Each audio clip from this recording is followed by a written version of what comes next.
Ladies and gentlemen, champions in the making, let me tell you something powerful. The world doesn't slow down for your feelings. It doesn't pause for your problems, and it certainly won't wait for you to recover from your wounds. But here's the truth. Your power lies not in avoiding adversity, but in how you respond when adversity knocks on your door. So today I'm not here to tell you how to avoid pain. I'm here to teach you how to walk through the fire and not smell like smoke. This isn't about pretending life is easy. It's about deciding that nothing has the power to shake you unless you hand it that power. Your power lies in your response, not your circumstances. Life is going to hit hard, sometimes when you least expect it, sometimes when you're already on your knees. The truth is, most people spend their energy trying to control the uncontrollable. They stress over things that are out of their hands, what people think of them, what someone else said or did, whether the opportunity arrives in the exact way they imagined. But what separates the average from the extraordinary is not control over life's curveballs, it's the ability to respond in the face of them. Circumstances are temporary, but your response can build something permanent.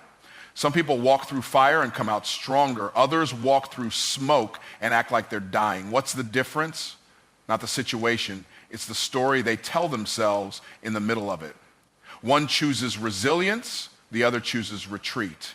And here's the key. Resilience isn't something you're born with. It's something you build every time you decide, this won't break me. When life gets loud, when pressure rises, when betrayal stings or the plan falls apart, your immediate instinct might be to react. But reaction is emotional. It's driven by fear, anger, insecurity. Response, on the other hand, is intentional. It's rooted in clarity.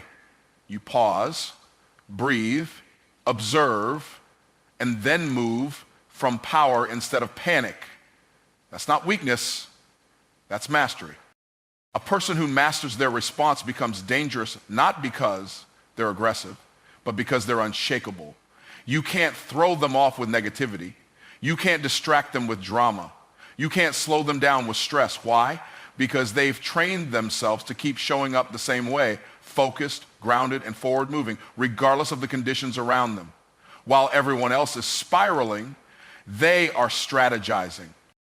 Think about it. Storms don't define the tree. They reveal the strength of its roots. In the same way, your responses reveal your internal structure. Do you crumble when people disappoint you? Do you shrink when fear whispers?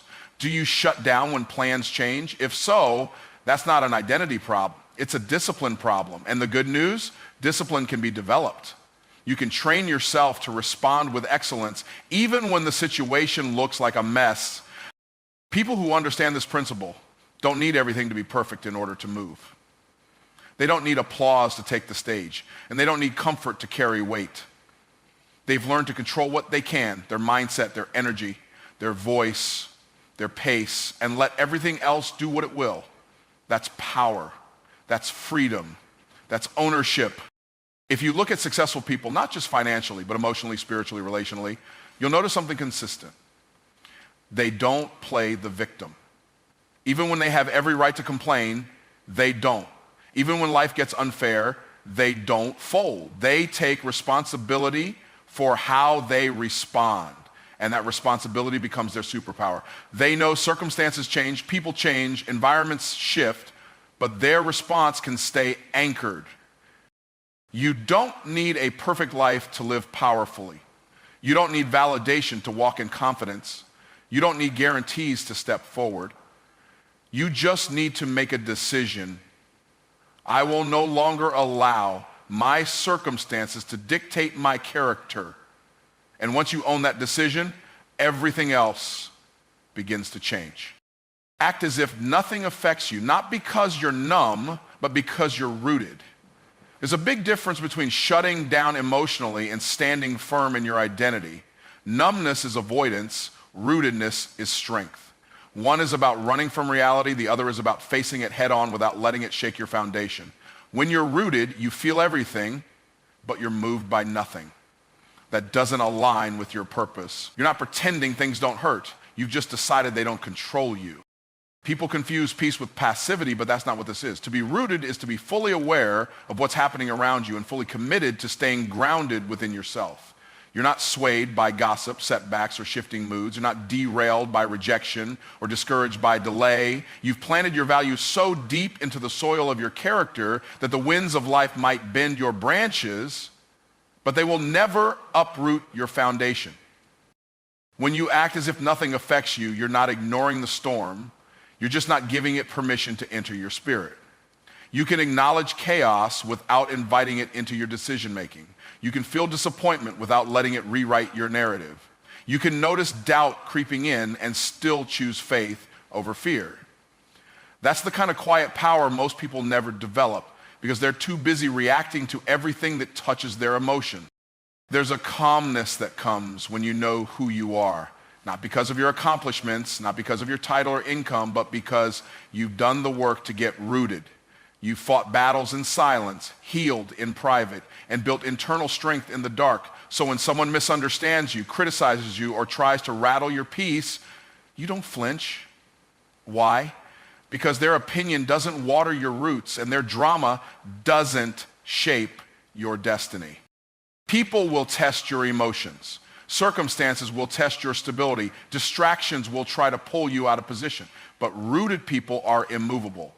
They don't chase validation. They don't engage every challenge. They don't need to prove they're right because their actions speak louder than arguments. They're focused on the fruit their life produces, not the noise coming from the sidelines. To be rooted means you have a source that runs deeper than applause or approval. You draw strength from vision, not from circumstances. You make decisions from values, not from moods. That means you're consistent even when life gets inconsistent. You don't shut down, lash out, or give up. You stand still, you stand tall, and you stay aligned with the mission. In a world where everyone is offended, distracted, and emotionally triggered, acting as if nothing affects you isn't ignorance. It's wisdom. It's emotional discipline. It's spiritual maturity. It's choosing your posture even when the pressure is intense. You don't react because someone else is loud. You don't shrink because the environment is cold. You show up like the thermostat, not the thermometer. You set the temperature. This kind of mindset isn't built overnight. It's built every time you resist the urge to respond in weakness and choose to respond in wisdom. It's built when you refuse to let temporary things shake your eternal identity. It's built when you choose character over comfort, stability over spotlight, and roots over recognition.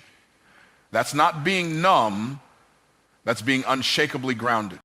Chaos is inevitable. Your reaction is optional. No matter how carefully you plan, how disciplined you are, or how positive your intentions may be, life will still throw unpredictability your way. Unexpected loss, disappointment, betrayal, delays, and detours are part of the human experience. Chaos does not knock on your door politely. It storms in, flips tables, and demands your attention. But just because it demands your attention doesn't mean it deserves your power. Most people waste their energy trying to eliminate chaos, thinking peace is found in perfect conditions. But peace isn't the absence of chaos. It's the ability to remain grounded in the midst of it. You don't control the wind, but you can set your sail. You don't control the storm, but you can choose how you move through it. And that choice, your reaction, is the difference between growing stronger and being crushed under pressure. When chaos shows up, your first instinct might be to panic, to lash out, to question everything. That's natural. But the question isn't what your instincts tell you, it's what your discipline tells you. Instincts are automatic, discipline is intentional, and discipline says, breathe before you break, think before you speak, lead yourself before you try to lead others. The chaos around you doesn't have to create chaos within you. It's easy to be calm when everything is going well, but true strength is revealed when you can stay composed under pressure. When you can listen instead of react, respond instead of explode, and stand firm instead of folding. That doesn't mean you're passive or detached. It means you've trained yourself to operate from clarity, not crisis. You make decisions based on long-term vision, not short-term emotion. People who succeed in high-pressure environments aren't the ones who avoid chaos. They're the ones who have mastered themselves in the middle of it.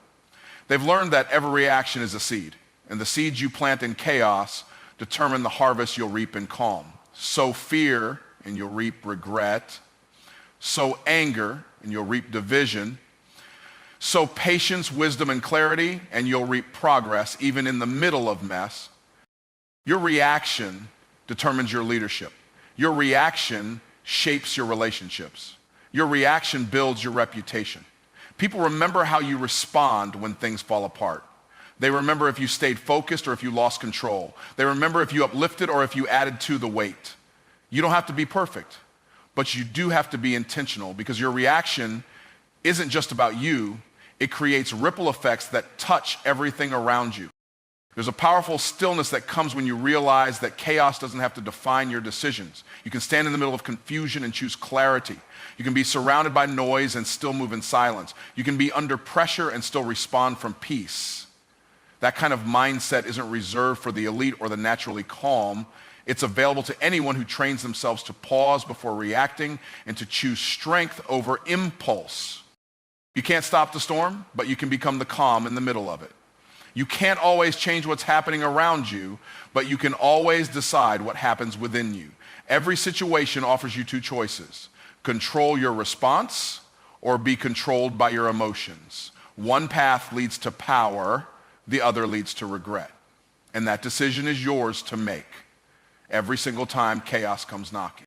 Favor finds those who keep showing up, not those who wait for the perfect timing, not those who only move when they feel motivated, but those who show up consistently, even when it's inconvenient, even when it's uncomfortable, even when it feels like nothing is changing. Showing up is not about being in the spotlight, it's about being in position.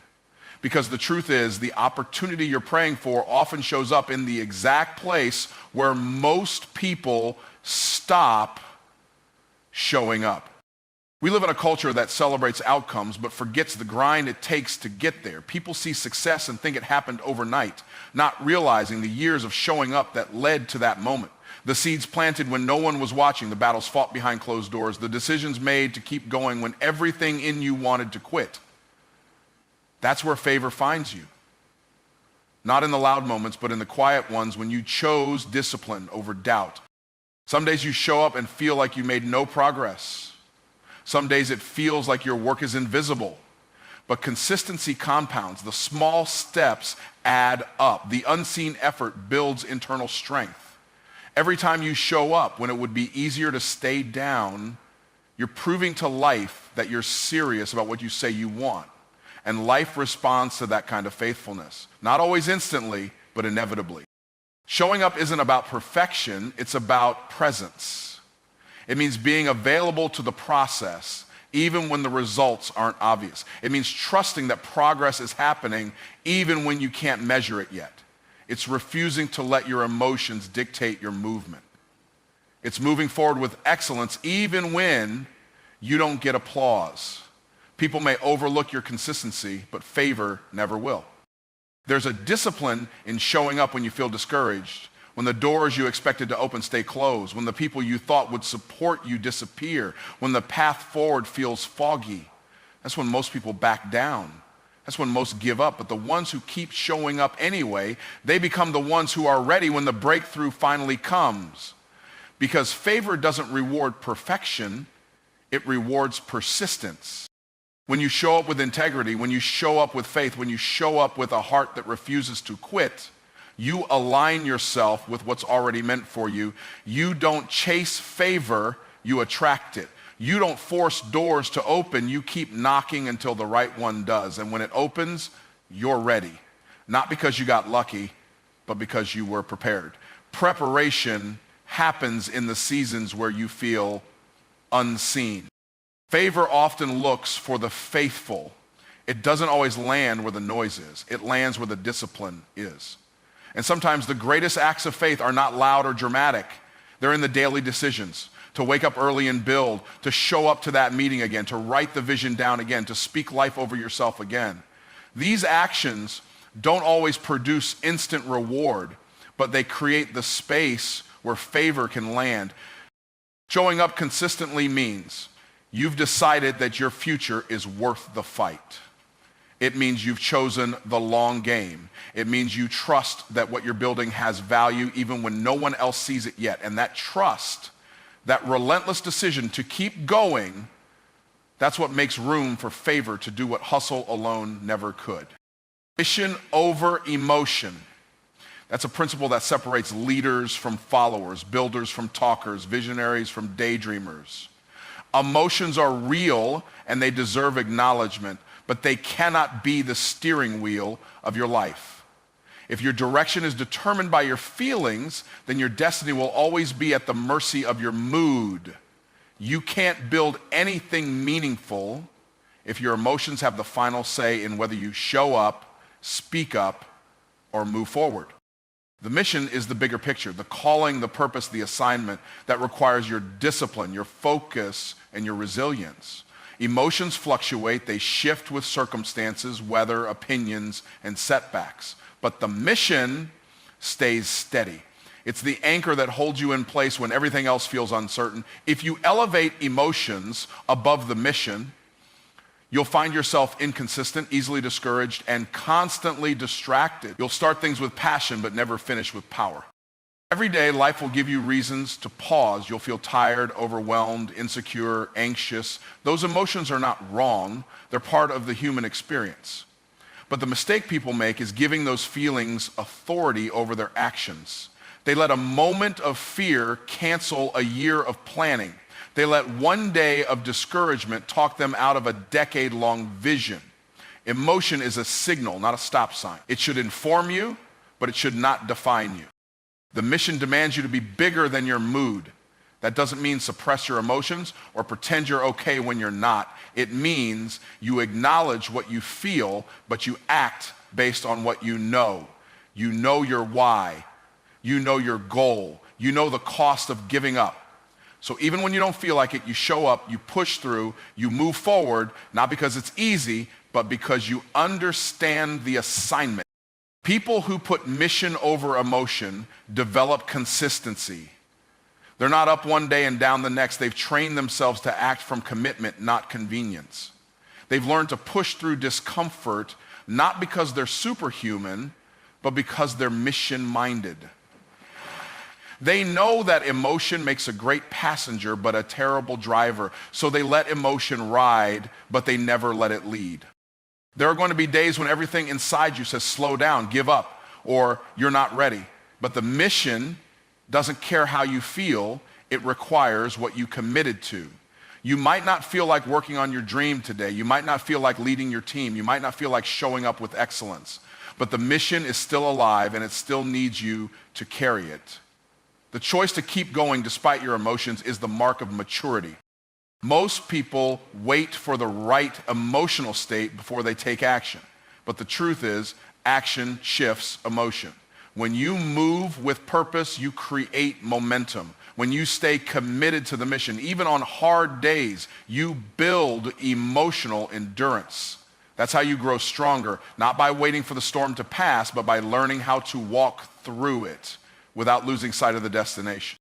The people who change the world, build legacies, and break cycles aren't the ones who feel good all the time. They're the ones who made a decision that their mission matters more than their mood. They've cried through it, fought through it, failed in front of others, and still kept showing up. Not because it felt good, but because they knew the mission was worth it. Faith moves before fear leaves. That's the uncomfortable truth most people overlook while waiting for courage to magically appear. But courage doesn't come before the step. It comes because of the step. Faith isn't the absence of fear. It's the decision to move forward in spite of it. Most people are waiting to feel brave before they act, not realizing that the very act of moving is what activates bravery. You don't wait for confidence to show up. You command it into existence with your willingness to go first. Fear will give you 1,000 reasons to stand still. It will exaggerate the risk, magnify the unknowns, and play reruns of every past failure in your mind. Fear is loud, persuasive, and persistent. But faith is the quiet whisper that says, go anyway. It doesn't scream, it speaks. And those who learn to listen to that voice, even when fear is louder, are the ones who rise. The bold are not those without fear. They're simply the ones who decided fear doesn't get the final vote. There's a moment in every journey where the decision has to be made without all the details in place. That's the moment faith steps in. You won't have all the answers. You won't have the full map. You won't feel completely ready, but you move anyway. And in that movement, clarity begins to meet you. Momentum starts to build. Support begins to appear. But none of that happens if you stay still, waiting for fear to fully vanish before you begin. People waste years in hesitation because they misunderstand the assignment. They think their job is to wait until they're no longer afraid. But faith was never about perfect conditions. It was about movement in imperfect ones. It was about showing up when your voice shakes, taking the leap with your knees trembling, speaking the vision when you're unsure how it will be received. Fear tells you to protect yourself. Faith tells you to position yourself. Every time you act in faith, you weaken fear's grip. You send a message to your mind and spirit that the mission matters more than the mood. You retrain your brain to understand that discomfort doesn't mean danger and risk doesn't always mean failure. Faith becomes stronger through repetition. Each decision to move despite fear becomes a brick in the foundation of boldness you're building. That's how people become unshakable, not overnight, but choice by choice. Fear wants you to believe that the unknown will destroy you, but faith knows the unknown is often the birthplace of greatness. The most powerful moves you'll ever make in life will be the ones where you didn't have all the guarantees, but you had a word, a belief, a vision burning too strong to ignore. That inner conviction becomes stronger than the outer chaos. That's not delusion. That's alignment. That's what it means to be led by purpose, not paralyzed by what is. The moment you stop waiting for fear to leave is the moment your life starts to change, because now you're not driven by your feelings, you're driven by your future. Now you're no longer checking your emotions to see if today is a good day to act. You've decided the vision deserves movement every day, whether fear shows up or not. And ironically, when fear sees it no longer controls your steps, it starts to fade. Not because you fought it, but because you stopped feeding it. Faith is a discipline. It's choosing to believe when there's no confirmation. It's acting like the outcome is inevitable, even when the evidence isn't visible. It's trusting that the same voice that called you is the same voice that will keep you. And while fear screams about everything that could go wrong, faith calmly reminds you that what's meant for you is already in motion. You just have to keep walking toward it. Posture precedes power. This idea cuts deeper than simply standing tall or walking with confidence. It speaks to the inner alignment of who you are before you ever take action. How you present yourself in the world, your posture, both physical and mental, sends a signal about your worth, your expectations, and your level of belief. Power isn't about waiting for the world to recognize your potential. It's about carrying yourself in a way that commands respect, regardless of external validation. When you change your posture, you change the game. Your posture is the silent message you send to the world. It's not about how well you speak or how convincing your argument is. It's about how you show up. People can feel the energy you radiate long before they hear the words you speak. When you walk into a room, do you take ownership of your space, or do you shrink, hoping to blend in and avoid attention? True power comes from knowing your value, carrying yourself with intention, and refusing to apologize for your presence.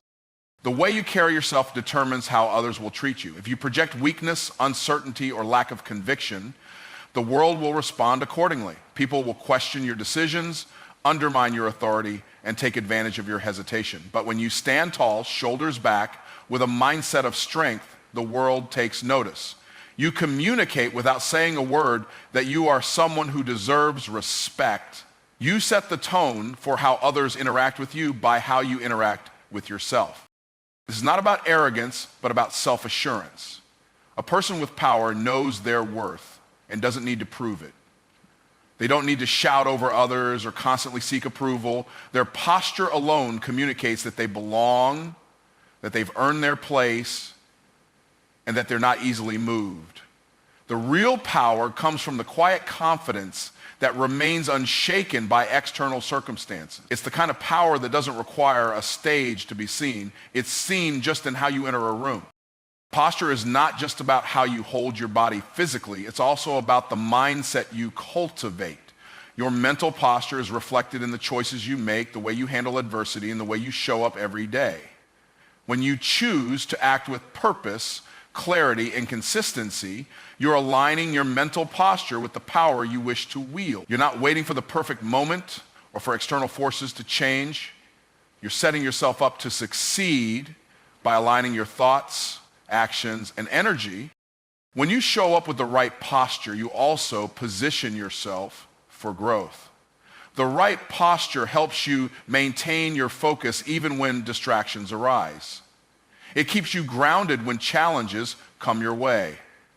A person who carries themselves with strength, who stands firm in their beliefs, will be better equipped to navigate the ups and downs of life. This is where true power is cultivated, not in moments of victory, but in the consistency of how you choose to stand, even when the odds are stacked against you.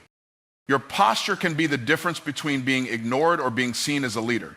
It's the difference between being overlooked or being recognized as someone with influence. The more you align yourself with the posture of power, the more opportunities begin to open up for you. This doesn't happen because you're loud or flashy, but because you are operating from a place of authenticity and confidence. You show up as someone who knows their worth, and that energy draws others in, opens doors, and creates possibilities. The beauty of this principle is that it's within your control. You don't need anyone else to validate your worth. You can decide right now to shift your posture, stand taller, speak with intention, and align your thoughts with the belief that you are worthy of success. This internal shift will eventually manifest externally, allowing you to unlock your true potential. Power is already inside you. It's simply waiting for you to claim it by first shifting how you show up. Don't wait to feel ready, act ready. This mindset is the difference between those who achieve greatness and those who endlessly wait for the perfect moment. The truth is, the feeling of being ready is often a myth. It's a form of procrastination wrapped in a comforting illusion. People wait for the perfect combination of circumstances, emotions, and resources before they take action, but the perfect moment rarely arrives. The reality is that readiness isn't a state you enter into before you act. It's something you create through action itself. Many people spend years preparing for a moment, hoping that one day they'll feel confident enough, knowledgeable enough, or skilled enough to take the plunge. But the paradox is that confidence and readiness don't come before you start, they come through the act of starting. The more you delay, the longer it takes for you to build the necessary skills, mindset, and experience. Readiness isn't something you wait for, it's something you develop as you go. You gain it by showing up, stepping out, and doing the work even when it feels like you're not fully prepared. The world rewards action, not waiting. Opportunity does not come to those who sit on the sidelines hoping for the perfect conditions.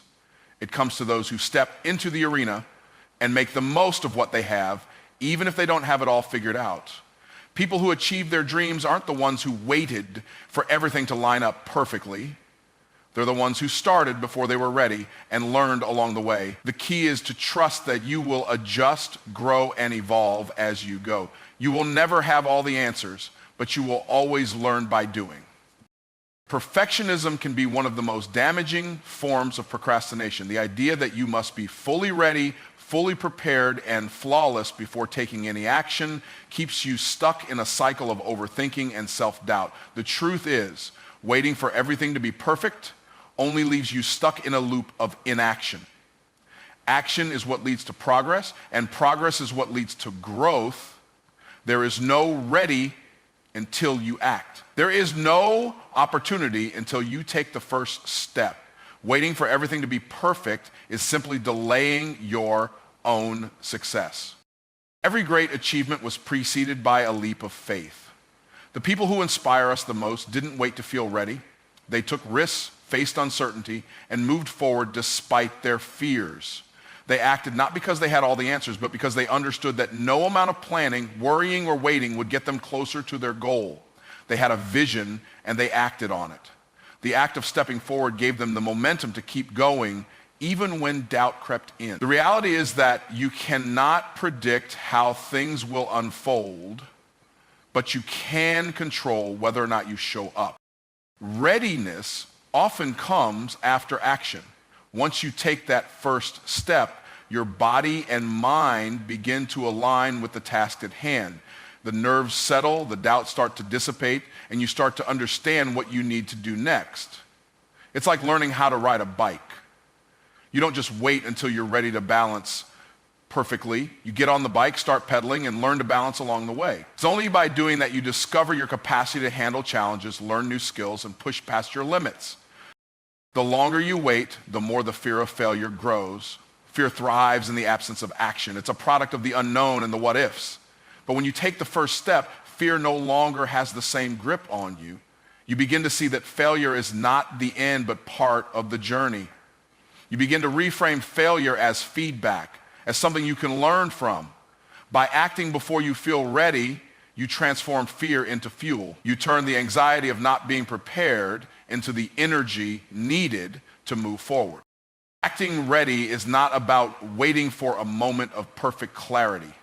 It's about making the decision to move even when you don't feel fully equipped. It's about trusting in your ability to adapt, grow, and learn as you go. It's about having the courage to take that first step, knowing that you will find your footing along the way. So, don't wait to feel ready, act ready, and trust that the process will teach you everything you need to know. Speak life even when your situation feels dead. It's easy to speak positively when everything is going according to plan, when the doors are opening and the pieces are falling into place. But what happens when things go wrong, when it feels like you're in a valley surrounded by obstacles that seem insurmountable? That's when the true power of your words comes into play. Your circumstances may be challenging, but they do not define the power of your words. When you speak life into a situation, you are not denying the reality of your circumstances. You are choosing to declare a higher truth, one that aligns with your vision and your purpose. There's an incredible force in your words. They carry weight far beyond the immediate moment. Words can build or break, create or destroy. When life feels dead around you, speaking life means focusing on the possibilities instead of the problems. It's choosing to focus on solutions, on hope, on strength, even when your emotions and the evidence around you tell a different story. In moments of adversity, your words become a tool of resurrection. They are the seed of a new beginning, the first spark in a seemingly lifeless situation. Speaking life in difficult times is not about ignoring the truth of your circumstances. It's about acknowledging them without allowing them to dictate your future. Life will throw you curveballs, unexpected setbacks, and moments of despair. But the way you speak to yourself and others during those times shapes the outcome. If you speak only of what you see in front of you, if you focus only on the struggle, it becomes harder to see beyond it. But when you speak life, you invite a different perspective. You remind yourself that challenges are temporary, that growth is inevitable, and that this moment does not have to be your permanent reality. Your words are the architecture of your future. You may not control every factor in your life, but you do have control over the way you respond to them. By speaking life, you are reinforcing a mindset of perseverance, of abundance, and of growth. Even when your situation seems dead, you are planting the seeds of life that will eventually bloom. These seeds may not sprout immediately, but they are already at work beneath the surface. Your words lay the foundation for the resurrection of your dreams, your hope, and your purpose. Speaking life is an act of faith. It requires you to believe in something greater than what you see right now. It's easy to lose sight of hope when things feel hopeless, to focus on the dead end in front of you. But speaking life allows you to hold on to the belief that the situation is temporary, that there is more beyond this moment. It's the confidence that even in the darkest of times, there is still light at the end of the tunnel. By speaking life, you reinforce that belief and refuse to let the present circumstances dictate your future. In times of struggle, it can feel like the world is pressing in, suffocating your spirit. You may find yourself surrounded by negativity, doubt, or fear. But even in those moments, your words carry weight. You have the power to speak life over yourself, to declare strength when you feel weak, to affirm your purpose when everything around you seems uncertain. The key is to understand that speaking life isn't about ignoring the pain. It's about choosing to move through it with hope, courage, and faith. It's about fighting for your future with your words, even when your emotions want to hold you back. The impact of speaking life extends beyond your own mind and spirit. The energy you project with your words ripples out into the world around you. People are drawn to positivity, to hope, and to vision. When you speak life, you not only transform your own outlook, but you inspire others to do the same. You create an environment where possibilities are welcomed, where resilience is built, and where every setback is seen as an opportunity for growth. Your words become a force that uplifts, heals, and empowers those who hear them. When your situation feels dead, it's tempting to let the silence consume you. But remember that silence is not always an absence of life. It can be the beginning of new creation. Speak life into the void. Declare your strength, your potential, and your future. Remind yourself that what you see now is not the final chapter. Even in the darkest seasons, there is a power in your words that can bring about transformation, resurrection, and renewal. Speak life. Because even when the situation seems dead, your words have the power to revive what seems lost. Dominate your destiny. Don't just survive your situation. Survival is about simply getting by, enduring the storm, and holding on until things change. But domination is about rising above your circumstances, taking control, and making the storm work for you instead of against you. Too many people find themselves trapped in a cycle of survival, thinking that simply making it through each day is enough. But the true power lies not in enduring life's challenges, but in mastering them. You weren't born just to survive, you were born to conquer, to lead, and to shape the direction of your life. When you choose to dominate your destiny, you take full ownership of your life's narrative. You no longer allow external forces or unpredictable circumstances to dictate the story of your future. You understand that while you can't always control what happens to you, you can always control how you respond to it. Your response determines your trajectory. The difference between surviving and dominating is the mindset that you choose to adopt. Survival makes you a passive participant in life, while domination makes you the creator of your path. Life is full of unexpected challenges and setbacks, but what sets those who dominate apart is their response to adversity. They don't shrink in the face of difficulty.